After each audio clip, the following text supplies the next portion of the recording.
Vitória Von Bentsen, da Dust2 Brasil. Tô aqui com Flamez, jogador da Vitality. So first, you never played here in the Spodek, in the arena, in front of the fans. How do you feel going in front of the crowd? I'm feeling really good because there is 3 trophies in CS that are very prestige, which is always going to be the major, whichever major it's going to be, Cologne and Katowice. And we've been in Cologne twice. I've been in Cologne twice and I've won Cologne. And now in Katowice, it's my first time, and it's sort of similar to the Lanxess Arena. Maybe not in the size, but just the prestige event of Counter-Strike. And the fans are coming to cheer for Counter-Strike. So I'm very excited overall to just be on the arena, feel the game, be with the team on stage. It's been a while, and I'm excited. And last year, Vitality didn't qualify to the playoffs. So what does it mean to the team to now, you're back and you're ready through to the semifinals? Every time I heard they lost every time before the play, like I think Apex is playing since 2014 Katowice, and he made quarterfinal was his highest achievement. So for us, it's the biggest achievement for all of us, other than Ropz who won it once. So it means a lot to us to break the curse. So we treat it like it was a curse, but now we're pushing really hard and we want to bring the trophy home.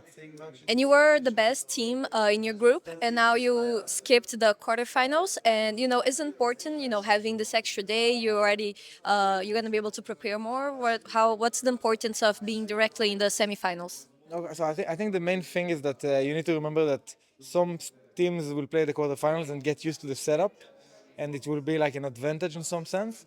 But I think the benefits of being in the semifinal is that you get 2 more days to practice. So if you have like a weak map, if you have some mistakes you did against on the last game, you can sort of like take your time and work on them, and you have more time to regain energy and like focus because it's and it depends on the team. Some teams want to jump into it, some teams want to take it easy and then play semis and then final. And I think for us, we sort of deal with what's in front of us, and I think it's better for us because we're gonna have more time to work on maps we are weaker in right now, and that's very beneficial to just get confident, get things ongoing. The final is gonna be best of 5, so you want to prepare as much as you can before this final. So yeah, And so far, what do you think of Ropz? I think he's amazing. I think he's a very good human being. He's a very funny person, and he's more social than I thought he would be before playing with him. And I think that's something very unique because outside of the game, outside of the game. So when people look at him, the fans, he looks very shy, he looks quiet, but he's very. He has a lot of energy to bring, and I think in the game he's just amazing. He's grinding a lot. He shows he puts so much effort in the game, and it pushes and inspires every player on the team. So I think any player like him is very valuable, and someone like him joining us is a very change and fresh energy.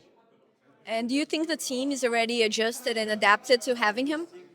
I think so. I think we adjusted really well outside of the game really fast, and we just needed some time to play officials. But I think even if we stayed with Spinks, any team that takes a break 1 month of officials, I think they need some time to get back into the stuff. So I think it's the same with us. I think we adjusted really quickly to him outside of the game, and we just need to gain more experience inside of the game. Those officials are really important, and I think you never know when you're ready to bring the first trophy home, but it's something that is always up in front of you. And if we do good and play to our best, I think we were very capable. And if you make it to the final, you might have to face a team like Navi or Spirit, which we know are doing very well right now. Do you think the team is ready? I think it's for us. It's not. We're not coming to a grand final to think if we're ready or not. We're coming to win it, no matter the team, no matter our situation, no matter if this map is weaker or not. We're gonna push everything, and I think we're gonna play. You never get an easy tournament, in my opinion. You never get, even if you play underdogs all the tournaments, it's still very challenging. So I think even if we play like a Spirit or Navi, I think it's something that it's a good challenge for us and loads of experience. And plus, winning a trophy in Spodek against such competitive teams will be more legendary, and the final will be more fun to watch and this kind of stuff. So I think right now it's something that we're ready for, and we're excited to, and it will bring a lot of energy to face Spirit or face Navi. And for us, it doesn't matter who you face because you need to win the tournament against the best teams in the world. So yeah. And you were in the top 20 for the first time this last year. And, you play with guys like Zaiwu and Ropz, who are, some of the best players in the world. Do you think it's a bit harder maybe to, make an impact individually in the games, playing alongside these guys? I think obviously there are frogs. For me, it's not like that. Like for me, it's if you can. My role as an entry frogger doesn't. If I do good, maybe Ropz will have less kills or more kills sometimes. In if he took a good position in this regard, but for me, it's more like I will I will try to have as much impact as I can control. So giving good communication, giving good energy, being good vibes, and putting myself out there in the game and helping the team. And some games I will have a lot of impact, killing people and getting good entries. And sometimes it will not be like that.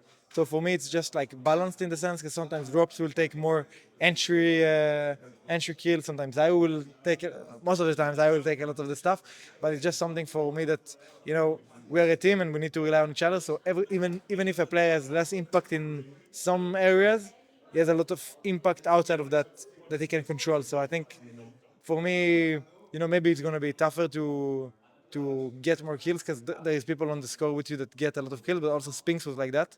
He was insane at just killing people and he knew he had good positioning and everything. So for me, it's just my focus is on myself. And if I do well and get top 20 again, then nice. If I don't, hopefully we won a lot of trophies. So yeah.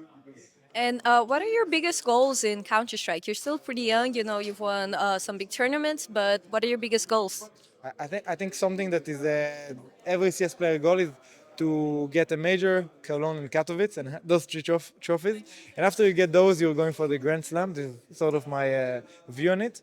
But I want to be very consistent along the years and get better and get better. And I think at some point it's just to sort of get to a position that I can be very involved in a team that is very healthy outside of the game as well. That very friendly, very family, very united. And I think this is something that will get a lot of wins, but also something that I want to know for myself and see for myself.